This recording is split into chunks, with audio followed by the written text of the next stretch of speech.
Now, Japan has unveiled plans for its biggest military build-up since World War II. The government says it will double defence spending, bringing it up to the NATO standard of 2% of GDP. Japan's move away from a self-defence-only stance comes as it seeks to counter regional threats.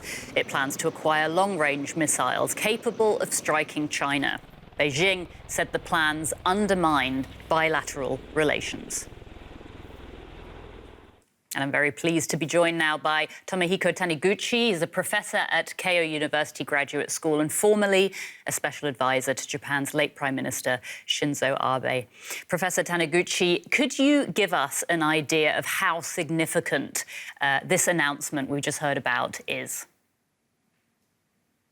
It is not only significant, but long overdue, because the street address and zip code that you find around Japan requires much more insurance premium.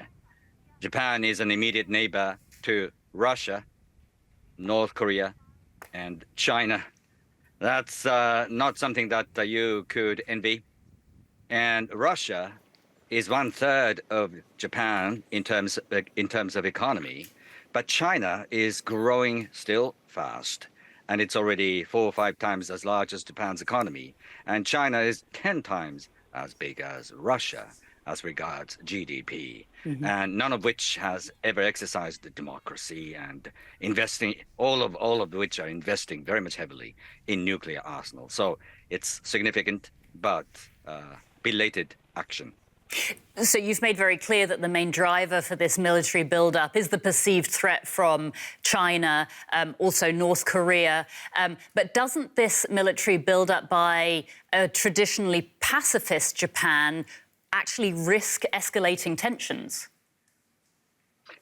Tensions have already been escalated very much by China. Daily. It's a daily phenomenon that China is conducting very much coercive action around Japanese territorial waters. And Russia, it should go without saying that Russia is building up its arsenal and military capacity also on the eastern end of its huge landmass. So it's a belated response, and much more has to be done. Can you tell us how this obviously major policy announcement is going down at home in Japan? 60% of those polled do recognize that there is a growing need for Japan to build its defense capacity in conjunction with its allied network, such as with the United States. But when it comes to how to fund those buildups, there is a sharp division of opinions at the moment. Now, Japan is also actively seeking close cooperation with the US, for example, to deter threats to the established international order. Can you give us a sense of what that cooperation would look like? The United States has the largest ever military footprint solely in Japan. So without Japan, the United States could achieve very little when it comes to its engagement in the Indo-Pacific area. Japan's chosen to be a force multiplier in that sense by bringing itself closer, not only to the United States, but also to Australia and India and UK, France, and Germany are also joining forces for that matter.